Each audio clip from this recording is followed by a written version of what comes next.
आपकी बात लाइव में स्वागत है। मैं हूं डॉक्टर मुज़फ़्फ़र गज़ाली। आज मेरे साथ मारूफ साइंटिस्ट और लेखक जनाब गौहर रज़ा साहब हैं, जो बहुत अच्छे शायर भी हैं। उनकी अभी एक ताज़ा तरीन किताब आई है, मिथकों से विज्ञान तक। गौहर रज़ा साहब, आपका इस्तकबाल है हमारे इस ख़ास कार्यक्रम में। आपकी जो किताब आई है मिथकों से विज्ञान तक, क्या कुछ है इसमें ख़ास? मैंने ये कोशिश की है कि इस किताब में जो तारीफ़ होती है, जिसे हम डेफिनेशन कहते हैं, वो साइंस की पेश करने की कोशिश करूं। ये एक बहुत मुश्किल सवाल मुझे हमेशा से परेशान करता रहा।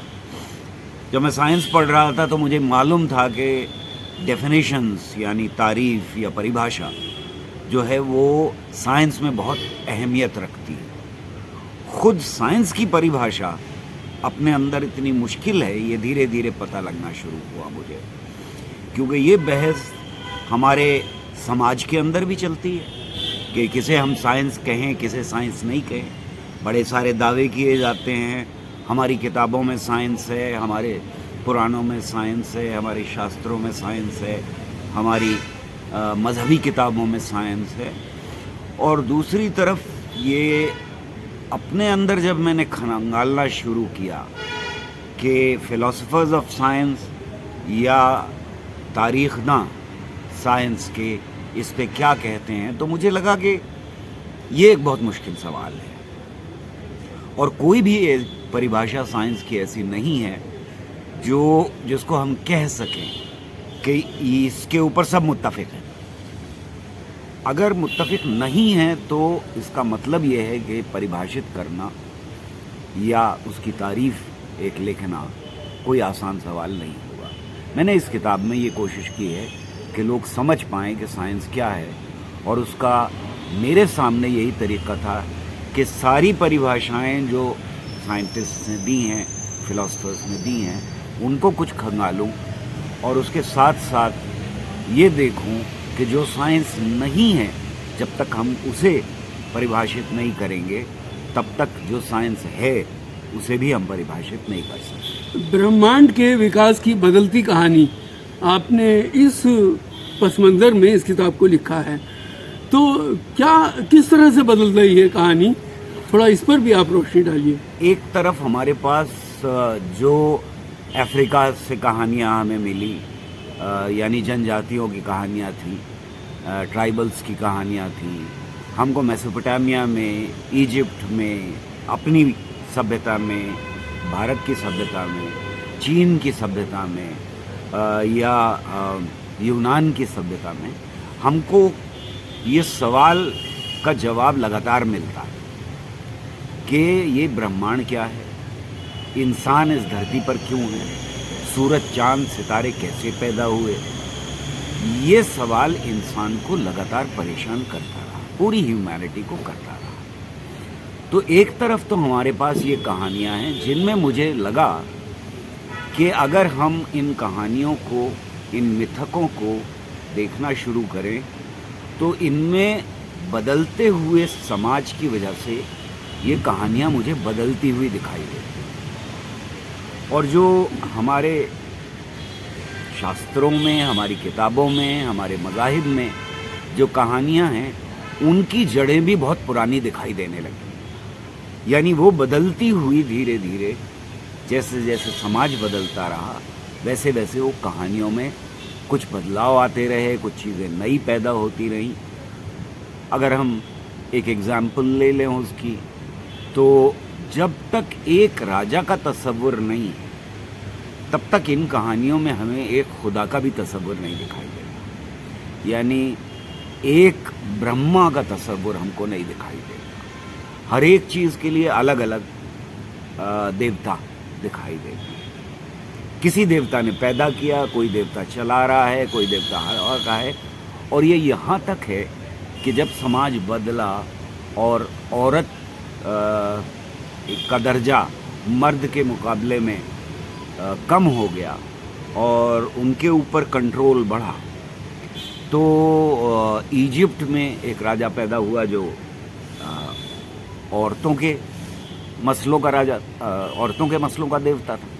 एक ऐसा देवता भी पैदा हो गया। तो मुझे ये लगने लगा कि धीरे धीरे धीरे धीरे ये कहानियाँ जो बदली हैं, एक तरफ वो हमारे सामने, दूसरी तरफ साइंस की बदलती हुई कहानी। यानी पहले ज़मीन चपटी है, फिर उसके बाद ज़मीन गोल हो गई, सूरज चांद सितारे उसके चारों तरफ चक्कर लगाने लगे। पहले तो एक तरफ से निकलते थे, दूसरी तरफ डूब जाते थे, लेकिन जैसे ही ज़मीन गोल हुई वो पूरा चक्कर लगाने लगे। अब ज़मीन ब्रह्मांड के केंद्र में आ गई। केंद्र से निकल के उसके बाद कोपरनिकस के दौर के बाद वो केंद्र ख़त्म ही हो गया। अब सवाल ये था कि ये सब कुछ चल कैसे रहा है, अगर केंद्र ही नहीं है इसका कोई, और कोई सेलेस्टियल स्फीयर्स ही नहीं है। तो फिर न्यूटन ने कहा कि सब कुछ जो चल रहा है वो गुरुत्वाकर्षण या कशिश की वजह से चल रहा है, जिसको हम ग्रेविटी कहते हैं। और फिर यहाँ तक बात पहुँची कि पूरा ब्रह्मांड, पूरी कायनात जो है वो फैली हुई है बहुत दूर तक, लेकिन वो स्थिर है, रुकी हुई है।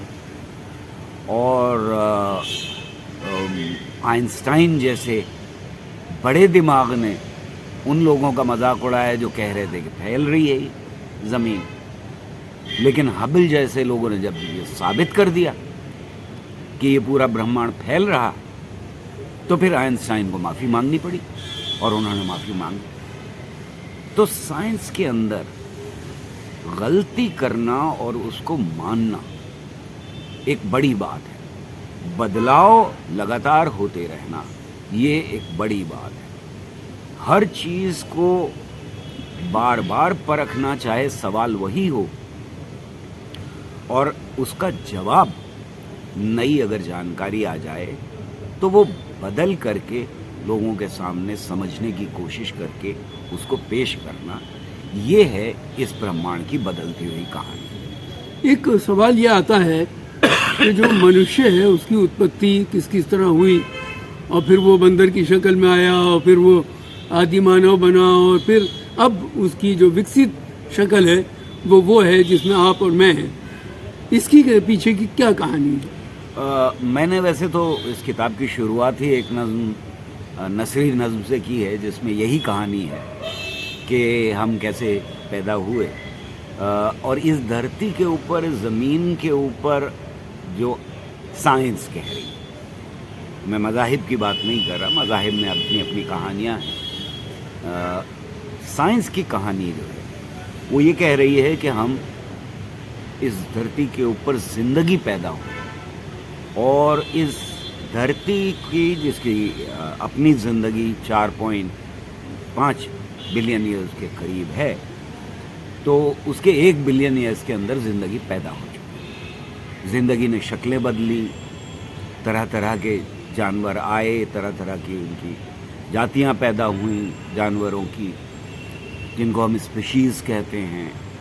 और उनमें बदलाव आते आते यानी लगभग 3.5 बिलियन ईयर्स में जो कुदरत है उसने एक बेहतरीन शक्ल दी मादे को, जो हमारे चारों तरफ बिखरा हुआ है, जिसे हम इंसानी दिमाग कहते हैं।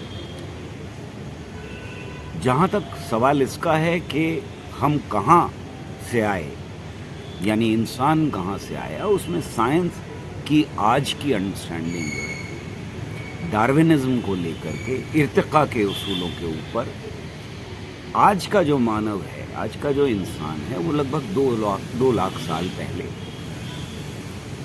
एक नई शाख फूटी, और उसे समझाने की मैंने कोशिश की है कि कोई बंदर बदला नहीं इंसान में, ऐसा नहीं हुआ, ये डार्विनिज्म नहीं कहता।